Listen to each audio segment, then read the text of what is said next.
Bear's Magical Storybook. Hello, my dear friends. Gather around because today I have a story that teaches an important lesson about pride and humility. It's about how being too proud can sometimes lead to a big fall. I think you'll all learn something from it.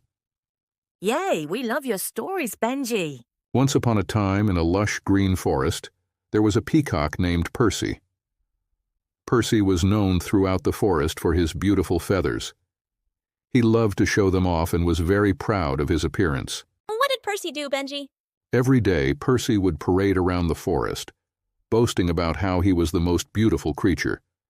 He would say, "Look at me, no one else has feathers like mine." The other animals started to feel sad because Percy never noticed their unique qualities. That doesn't sound very nice. What happened next? One day there was a big storm. The wind was so strong that it blew all of Percy's beautiful feathers away.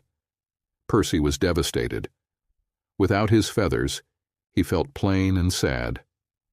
How did Percy handle losing his feathers? Percy learned an important lesson that day.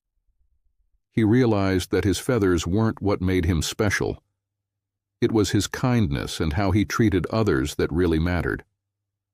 Percy apologized to the other animals for being boastful and learned to appreciate their unique qualities too.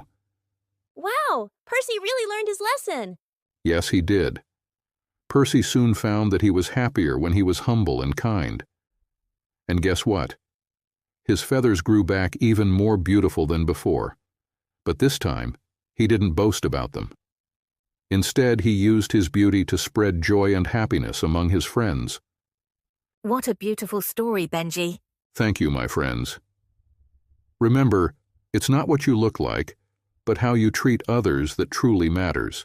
Being humble and kind makes the world a better place. Now, let's all enjoy the rest of this lovely evening together. Please like, subscribe, and share with all the kids.